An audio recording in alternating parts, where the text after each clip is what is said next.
Cette émission est une réalisation de TCBH, propulsée par Derry Télécom.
Bonjour à vous à la maison. Bonjour Maurice. Bonjour Amélie. Ça va bien? Très, très bien. Merci. Aujourd'hui, en fait, pour cette 6e émission, nous aborderons un sujet un peu plus délicat, la maladie et la fin de vie d'une personne. Vous ferez la connaissance de Mme Mélanie Lepage, qui est directrice de l'Association du cancer de l'Est du Québec, et elle sera accompagnée de la bénévole Mme Lina Bourdage. Pour le volet récit de vie, Jocelyne, agente du projet L'Envol, a rencontré une de ses amies qui a accepté de partager son processus d'acceptation face à cette maladie. Et finalement, en dernière partie, Mme Suzanne Dubois-Parent vous décrira son rôle en tant qu'infirmière pivot dans les Basques. En première partie d'émission, nous vous présentons Mme Mélanie Lepage, qui est directrice de l'Association du cancer de l'Est du Québec, et Mme Lina Bourdage, qui est bénévole et très impliquée au sein de l'organisme depuis plusieurs années. Madame Lepage vous présentera les objectifs et les services que l'association offre pour la population du Bas-Saint-Laurent et de la région des Basques. Madame Lina Bourdage, quant à elle, vous expliquera son rôle et sa motivation à faire du bénévolat pour cette association. Et Maurice les a rencontrés pour vous. Bonjour Madame Lepage. Bonjour. Vous êtes directrice de l'Association du cancer de l'Est? Oui, je suis directrice générale depuis cette année à l'Association du cancer de l'Est du Québec. Avant d'être directrice générale, j'ai eu d'autres types d'emplois ici à l'association. J'ai été intervenante sociale, ensuite directrice des services sur le territoire. Donc une belle expertise du territoire. Oui, effectivement. Est-ce que vous pourriez nous présenter la personne qui est avec vous? Oui. Je vous présente Lina Bourdage, qui est bénévole de cœur ici à l'Association du cancer de l'Est du Québec. Bonjour. Bonjour, bonjour. Et on pourrait profiter de cette occasion qu'on est ensemble pour que vous nous parliez de la mission de votre organisme. Oui. Vous savez, l'Association du cancer de l'Est du Québec est là pour humaniser les services auprès des gens atteints de la maladie du cancer, puis aussi pour leurs proches. C'est les soutenir, c'est les informer, c'est aussi prévenir, puis travailler à ce qu'on peut supporter là, la lutte contre le cancer. Si je peux me permettre une image qui vaut 1000 mots, comme qu'on dit, à l'époque, le ministère qui était là à ce moment-là voulait ramener tous les services d'oncologie dans les grands centres. Docteur Lévesque, qui était ici, un oncologue, avec un groupe une population qui était atteinte, ont lutté pour que ce service-là reste en région à Rimouski.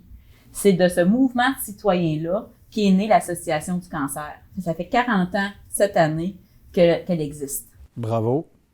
Belle continuité. Et quel territoire desservez-vous au juste? Notre territoire, c'est vraiment tout le Bas-Saint-Laurent, la Gaspésie, la Côte-Nord et les îles de la Madeleine. On a quand même un très grand terrain là, de jeu. Et pouvez-vous nous parler des services que vous offrez à la population? L'Association du cancer offre différents services. Le plus connu et le plus populaire, je vous dirais, c'est ici, l'hôtellerie Omer Brazo, où les gens puissent résider le temps de leur traitement. On a aussi tout le volet soutien psychosocial avec notre intervenante sociale. On a aussi les trousses réconfort, de la massothérapie en oncologie, des activités adaptées comme le yoga, bouger pour mieux vivre, qui est des exercices légers pour le bien-être des gens qu'on offre dans différentes régions. Il y a aussi toutes les informations qu'on peut retrouver sur le site Internet. Un service qui est très intéressant aussi, c'est la plateforme vers le mieux-être.tv. C'est des capsules d'informations qu'on retrouve sur une chaîne Internet, que les gens, peu importe où ils sont, peuvent avoir accès à ces informations-là. Puis ça a plusieurs sujets, tels que la nutrition, quoi faire avec la maladie, c'est quoi les symptômes. Fait que les gens qui vivent ou les proches aidants peuvent aller chercher une mine d'informations là-dessus. Est-ce que les gens des Basques ont accès à des services spéciaux de la part de votre association? Oui, les gens des Basques ont accès à la trousse réconfort. La trousse réconfort est remise lorsque les gens viennent en oncologie pour des traitements de chimiothérapie. C'est remis au premier traitement qu'ils font. Trousse réconfort, on dit quoi? Que c'est quoi une trousse réconfort? Dans le fond, c'est tous des éléments qui sont importants pour eux durant leur chimiothérapie. Donc, on retrouve une couverture parce qu'ils peuvent avoir des frissons, un calepin parce qu'ils ont beaucoup d'informations lors du premier traitement, donc un calepin pour prendre des notes, pour rien oublier. Il paraîtrait qu'on a un petit goût dans la bouche. Donc, dans la trousse réconfort, on retrouve des menthes pour enlever le mauvais goût qu'ils peuvent avoir les gens dans la bouche. Il y a aussi une gourde d'eau parce que lors des traitements chimio, on doit boire beaucoup d'eau. Donc, c'est tout plein de petits éléments comme ça que vous allez pouvoir voir à l'écran tantôt qui vient apporter un réconfort aux gens en chimiothérapie. Les gens des Basques peuvent avoir accès aussi au service de l'hôtellerie ici. Donc, si les gens ne veulent pas voyager, ils peuvent venir ici puis résider le temps d'un traitement ou d'une visite médicale. Ici, à l'intérieur, il y a des activités récréatives. Donc, les gens des Basques peuvent avoir accès à ces activités récréatives-là. L'aide financière, c'est un fonds d'aide qu'on a ici à l'Association du cancer qui vient aider les gens qui ont besoin d'argent. Parce qu'on sait que la maladie, des fois, il y a des frais qui sont pas comptés dans notre budget ou on peut pas travailler pour X raisons. Donc, avec un formulaire, les gens peuvent faire une demande et peuvent avoir accès à cette aide financière-là. Donc, les gens des Basques peuvent avoir accès à ça. Surtout que eux sont à moins de 200 kilomètres. Donc, vous savez, les CIS, les hôpitaux, quand ils peuvent pas donner le service, puis qu'ils envoient les gens à l'extérieur, ils paient les frais de transport puis d'hébergement.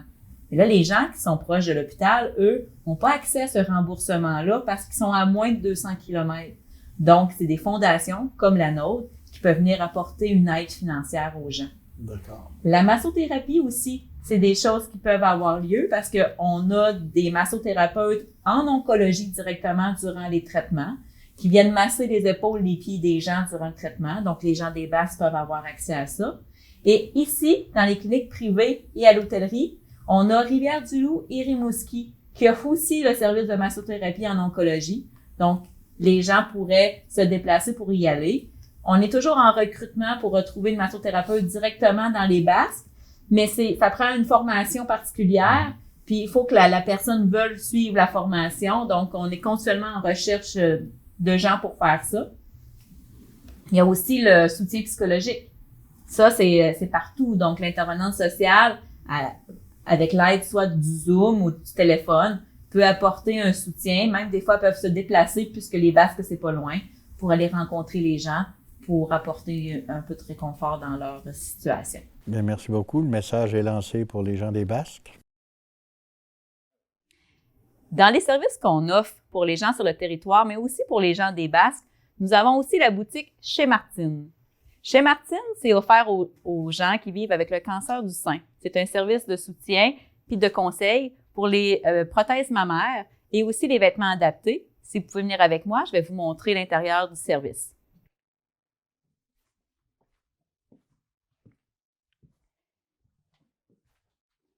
Nous avons ici des soutiens-gorge que nous offrons. On appelle ça adapté parce qu'à l'intérieur, il y a une possibilité de mettre une prothèse mammaire.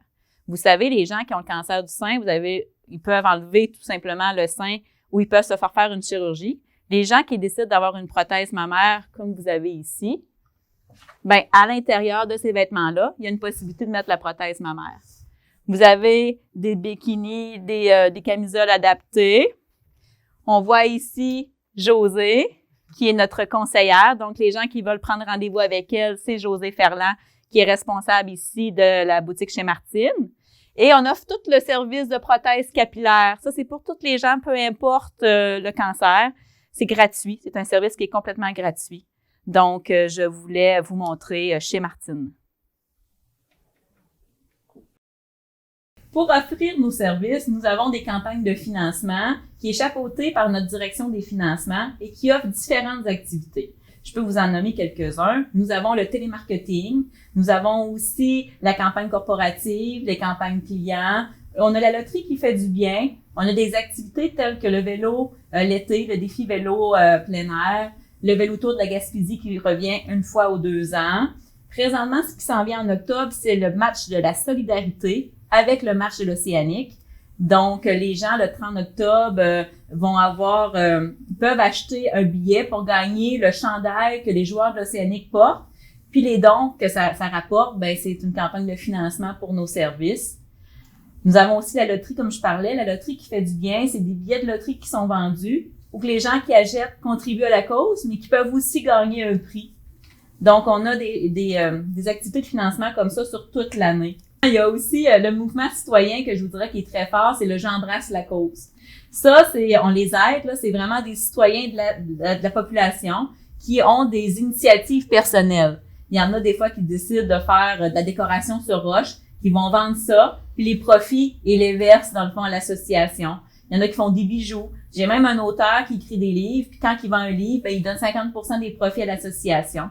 Fait que ça, c'est des mouvements citoyens qu'on appelle J'embrasse la cause, qui contribuent aussi à nos campagnes de financement. Magnifique.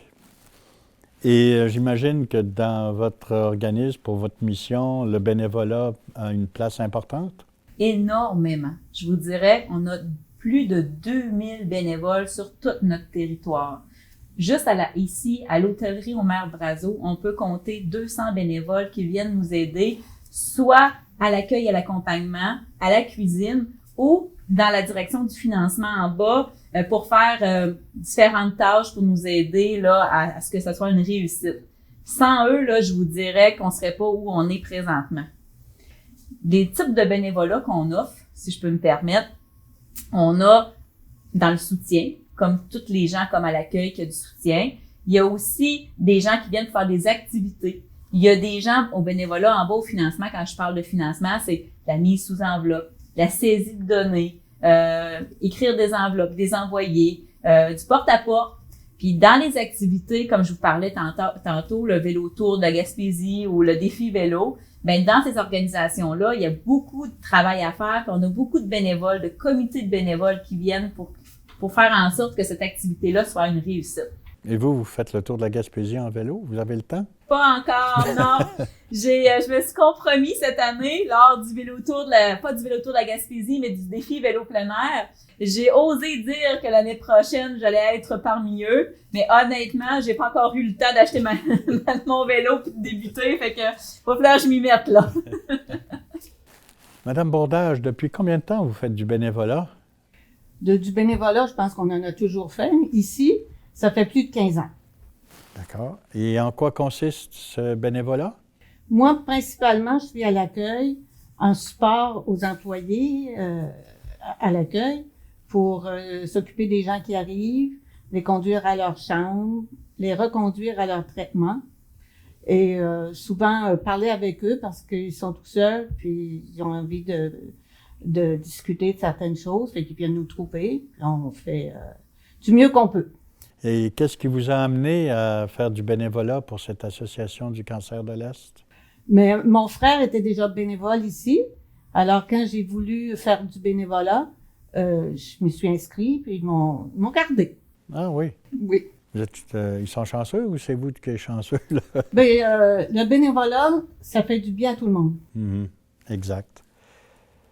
Bien, pour terminer, peut-être donner les coordonnées de votre association si les gens veulent vous rejoindre. Oui, l'adresse, c'est le 151 rue Saint-Louis. Nous avons un numéro sans frais qui est le 1-800-463-0806 et notre adresse électronique, c'est le info@commercial-asec.org et vous avez aussi notre site internet asec.org. Et comme je le disais tantôt, si vous voulez aller voir vers le mieux-être.tv, c'est aussi accessible pour vous.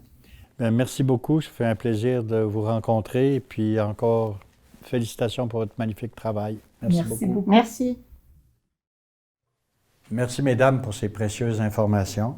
Bonne continuité dans votre importante mission qui vise à supporter les gens aux prises avec le cancer dans l'Est du Québec. Ce fut un véritable plaisir de vous rencontrer. Merci. Pour le volet récit de vie, vous allez entendre France, qui a accepté de partager des passages de sa vie et de sa situation en lien avec le cancer. Écoutons ces touchants échanges entre France et Jocelyne. Bien, bonjour France, merci d'avoir accepté de faire cette entrevue cet après-midi sur un sujet qui n'est pas toujours facile de parler au niveau de la maladie, aussi qui concerne la mort. C'est un sujet assez tabou. Puis je trouvais que tu avais une belle façon de le vivre, puis de partager ça aux gens aujourd'hui. Là, je te remercie beaucoup de me faire confiance pour cette entrevue-là, parce que tu m'as demandé que ce soit moi qui te questionne aussi pour ça. Puis ben, en tout cas, c'est un honneur pour moi de te questionner cet après-midi. Merci beaucoup. Ça me fait plaisir. Je garde des bons souvenirs de toi. Puis aussi, l'entrevue a pour but d'aider des personnes qui vivent la même situation que moi. Merci. France, toi, tu es originaire de quelle région? De Trois-Pistoles. De Trois-Pistoles, OK. Est-ce qu'on peut parler dans ta famille, vous étiez combien de personnes? 3 personnes, mes parents et moi. OK. J'avais des bons parents qui m'ont inculqué des bonnes valeurs. Oui, j'ai connu ta maman, avec ton papa un petit peu aussi, mais Moi. c'est vrai que t'étais vraiment des bonnes personnes. Si on parle un petit peu de ton métier, qu'est-ce que... J'ai une formation d'enseignante, mais disons que j'ai très peu été là-dedans. J'ai travaillé beaucoup dans le communautaire. OK. Puis mon dernier travail, c'était à la fromagerie des Basques. OK. J'aimerais qu'on fasse un clin d'œil du fait que quand on s'est connus, D'accord. tu te rappelles, j'étais la responsable à l'animation au centre hospitalier. Puis, dans ce temps-là, on accueillait des gens sur un programme. Puis, même moi, j'ai arrivé par cette porte d'entrée-là, sur un programme. Puis, on organisait des activités pour les personnes âgées. Est-ce que tu as aimé cette expérience-là, France? Très, très, très, très, parce que en animation, ça rejoint le côté d'enseignement. Là, je me rendais compte qu'avec les personnes âgées, ben, il y avait un côté ludique, puis un côté plus pédagogique d'enseignement. Puis je trouvais que ça répondait à mes goûts, puis à ma personnalité. Sylvain, je te confirme que tu étais très, très bonne là-dedans. Puis ça me rappelle une anecdote, France, quand que j'avais parlé à un moment donné à l'équipe, parce qu'il y avait d'autres personnes avec toi à ce moment-là, hein, qui ont formé une équipe. Puis, on me disait, ben, pour Noël, on pourrait faire une pièce de théâtre, tu sais, d'avoir mis ça comme idée. Mais j'étais loin de penser qu'une semaine à peine 2 semaines après, j'arrive sur mon bureau, puis je vois-tu pas un document que c'est marqué, t'en rappelles-tu? Oui, c'était le réveillon de Séraphin. C'était tellement drôle. Puis là, moi, quand je vois ça, je me dis, France, là, j'avais vu que c'était signé ton nom. Puis là, j'ai dit, hey, là, je commence à lire ça, puis vraiment, j'ai vu ton talent de rédactrice. C'était vraiment, on a vraiment eu beaucoup de plaisir à mimer aussi cette pièce-là pour les gens. Ils m'en ont parlé très longtemps. Et aussi, après, ça m'a donné l'idée de te demander de faire une autre pièce qu'on avait faite à Sainte-Françoise, tu t'en rappelles? Oui. Encore de 113. Oui. La petite vie. La petite vie. C'était vraiment comique. Oui. C'est des beaux souvenirs que je garde. Puis à Sainte-Françoise, c'était pour Centraide, puis ça a été un grand succès, là. La salle était pleine de monde, là. Ça a été un succès fou, là. Oui, puis des pratiques aussi. Oui, on a eu du plaisir. Qui étaient là-dedans, tous des amateurs, hein. Oui. Il y a beaucoup de plaisir. Bon, France, si on amène notre sujet maintenant, qu'est-ce qui t'a amené à consulter ton médecin? Bon, j'étais au travail, puis je perdais l'équilibre au travail. Fait que là, je travaillais pour la fromagerie des Basses. Puis là, j'en ai parlé à une collègue qui était aussi mon superviseur. Puis elle dit, ouais, elle dit, tu files pas, elle dit, je t'emmène à l'urgence de Trois-Pistoles. Puis là, on était en mai, on était aux alentours du 14 de mai. Puis à l'urgence, ben ils m'ont fait passer ben là, ils m'ont fait passer des examens, puis d'autres examens plus approfondis que j'ai subis à Rivière-du-Loup. Puis c'est là que Rivière-du-Loup a découvert là, que j'avais une lésion au cerveau, au cervelet, puis au poumon. Puis pour être certain de leur affaire, ils m'ont envoyé passer à Québec des examens plus poussés, là, qui ont confirmé qu'effectivement j'avais cette maladie-là. C'est quoi qui a été ta réaction en ce moment? Ben, au début, ça a été tragique. Je voyais ça comme un coup d'épée, là, pas un coup de tonnerre, là. J'ai dit crime, une catastrophe, là, un drame, là, je sais pas comment le dire. Puis par la suite, les semaines ont passé, les mois se sont succédés. Puis aujourd'hui, ben, je l'accepte, là. Mhm. Qu'est-ce qui est dans le processus? Qu'est-ce qui, tu peux dire, qui t'a plus aidé? Ben là, il y a les techniques médicales, c'est certain. Mais il y a également mon entourage. J'ai une amie proche qui s'appelle Dominique qui voyait mon auto à la maison, puis elle se disait que c'était pas normal de voir mon auto à la maison. Elle dit bon, ben t'es en vacances. J'ai dit non, j'ai dit je t'ai arrêté pour obliger. Là, j'ai expliqué toute la situation. Puis là, comme à naturel, la différence, elle dit je te laisserai pas tout seul là-dedans. Fait que là, j'ai dit, c'est une grosse affaire, là.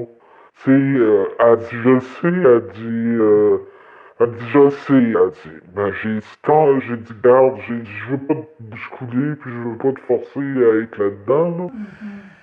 Puis quand j'ai vu qu'elle était catégorique, puis qu'elle était décidée, là, j'ai dit oui, j'ai dit, je te remercie infiniment, parce que là, j'ai une cousine, mais qui demeure dans Estrie, elle demeure loin, je suis proche d'elle, mais là, c'était loin. Ça me prenait une personne sur le terrain, là. Ouais, C'est sûr, quand on vit quelque chose toute seule, ouais. c'est... Mais elle a fait énormément pour moi. Mhm. Puis, quelle était ta réaction quand t'as appris que, dans le fond, que tu pourrais pas en guérir? Ben là, c'est comme je disais, là, au début, je trouvais que c'était tragique, un drame, une catastrophe. Puis là, présentement, c'est correct, là. J'accepte, puis je suis gâté par mon entourage, puis je profite de chaque moment. Est-ce que tu aurais un message, je pense, à donner aux gens à la maison? Ben moi, le message que j'ai, c'est d'en profiter au maximum. C'est beau le travail, c'est beau d'avoir de l'argent, mais il faut savoir aussi s'arrêter un peu, puis se faire plaisir.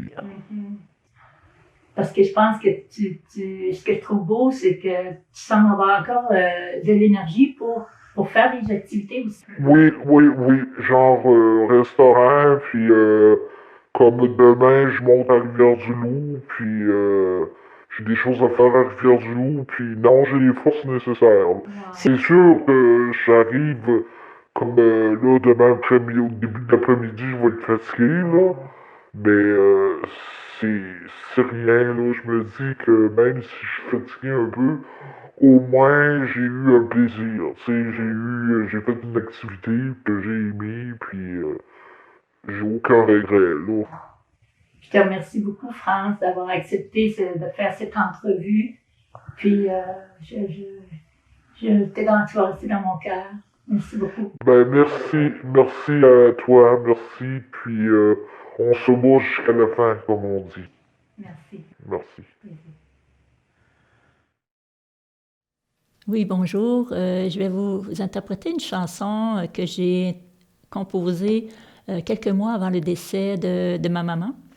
Et c'est une chanson aussi qui peut servir à donner de l'espoir à quelqu'un qui ne décédera pas nécessairement, mais qui veut reconnaître son destin, amoindrir ses souffrances, comme on peut dire, accepter son plan de vie.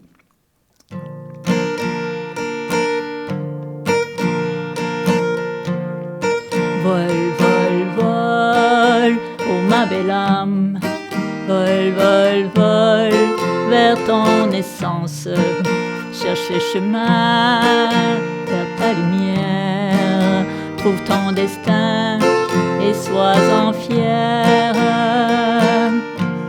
Malgré les détours, chante l'amour, connecte-toi au ciel, tu es éternel. Laisse la souffrance, accueille ta délivrance. Va dans la joie, un pas à la fois. Vol, vol, vol, oh ma belle âme. Vol, vol, vol, vers ton essence. Cherche le chemin vers ta lumière. Trouve ton destin et sois-en fier. Va dans la paix, sans peur, sans regret. Baigne dans l'amour à chaque jour. Prends ta liberté, tu es délivré. En vérité, tu l'as mérité. Vol, vol, vol, oh ma belle âme. Vol, vol, vol, vers ton essence. Cherche le chemin vers ta lumière. Trouve ton destin et sois-en fier. Vol, vol, vol, oh ma belle âme. Vol, vol, vol, vers ton essence. Cherche le chemin vers ta lumière. Trouve ton destin et sois-en fier.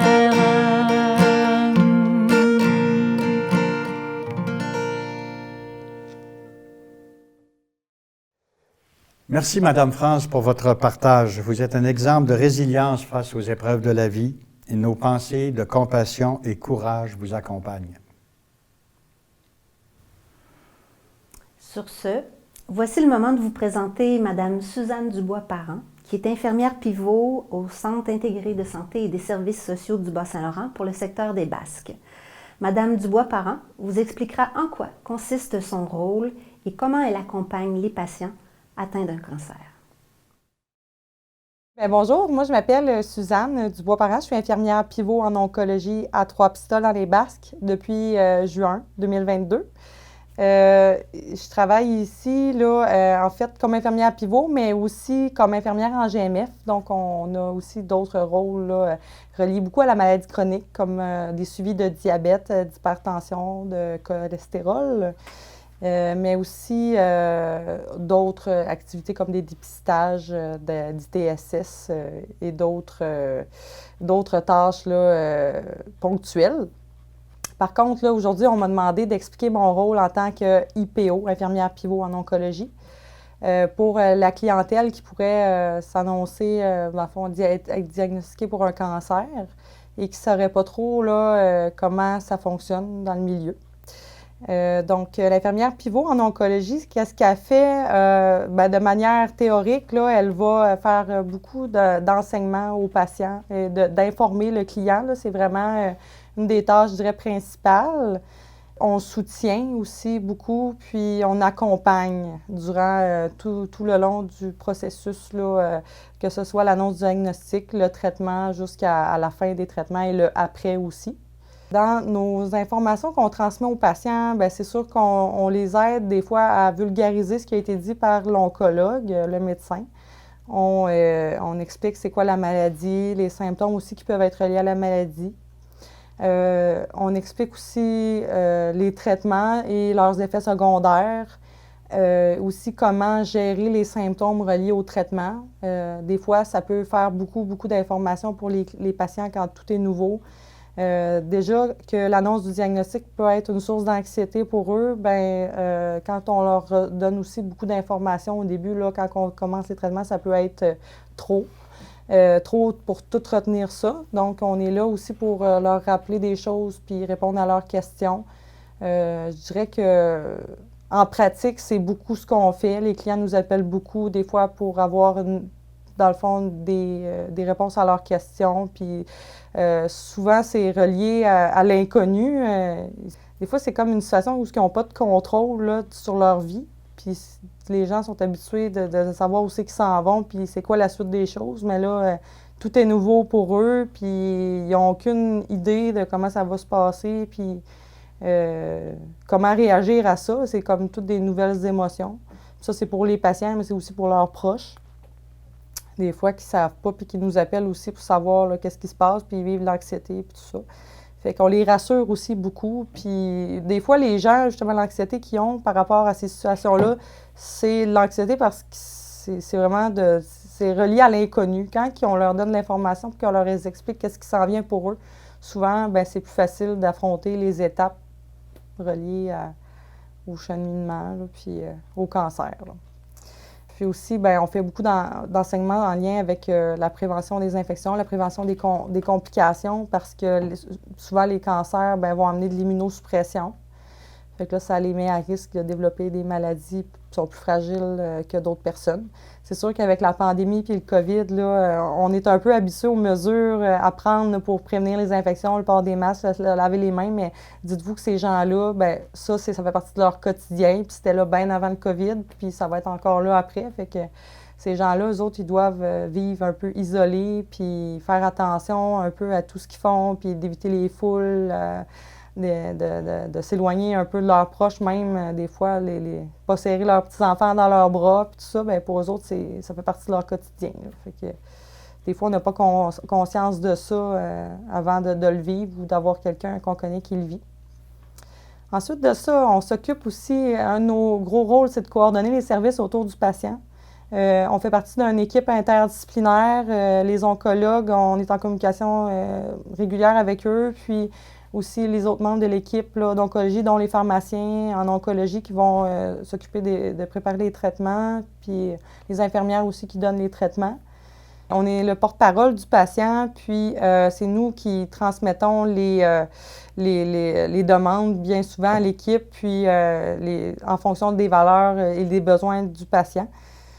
On a des réunions aussi régulièrement ici là, avec Rivière-du-Loup, l'équipe d'oncologie. À tous les mardis matins, on a une réunion avec les chirurgiens. À Rivière-du-Loup, il y a les chirurgiens qui vont, dans le fond, suivre les patients en oncologie, mais il y a aussi la médecine interne. À Rivière-du-Loup, c'est les oncologues.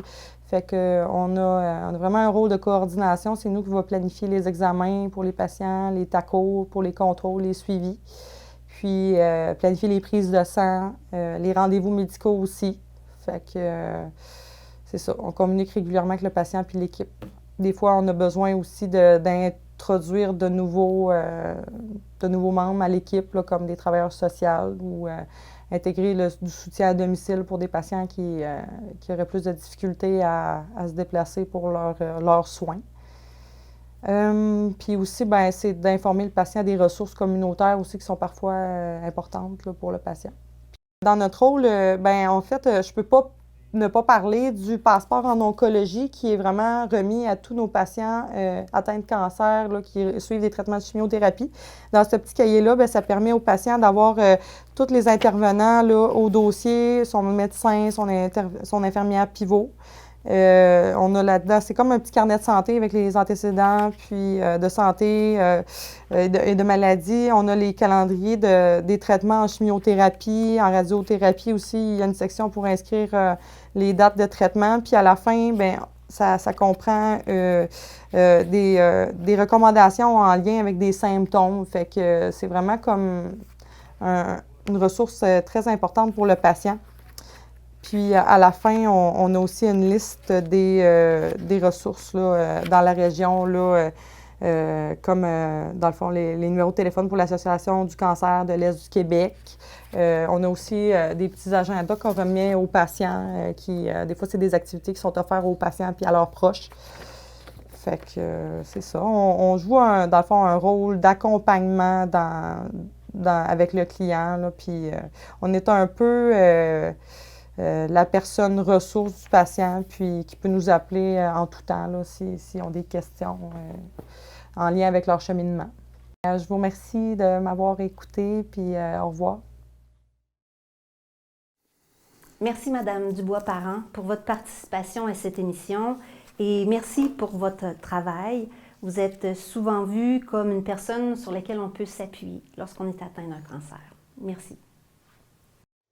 Espérant que vous avez apprécié cette 6e émission de l'Envol. Amélie, de quoi parlerons-nous à la prochaine émission? Alors on va parler en fait avec M. Patrice Saint-Jean, qui est l'ancien grand chevalier et secrétaire trésorier des Chevaliers de Colomb de Trois-Pistoles. Les Chevaliers de Colomb, en fait, c'est un organisme qui est bien implanté dans notre communauté et qui vient en aide autant aux jeunes, aux personnes dans le besoin, aux organismes à but non lucratif qu'aux organismes sportifs. Merci d'avoir été à l'écoute. Au revoir et à bientôt. Au revoir tout le monde. Au revoir Maurice. Salut. Bye. Hey Maurice, un peu plus, puis on oubliait de souhaiter joyeuses fêtes à notre auditoire. Voyons, ça se peut pas, ça. Ben oui, un peu plus. On fait Joyeuses fêtes. Joyeuses fêtes, on a hâte de vous retrouver en 2023. Oui, moi aussi. Joyeuses fêtes, Maurice. Salut. Salut.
Cette émission est une réalisation de TCBH, propulsée par Derry Télécom.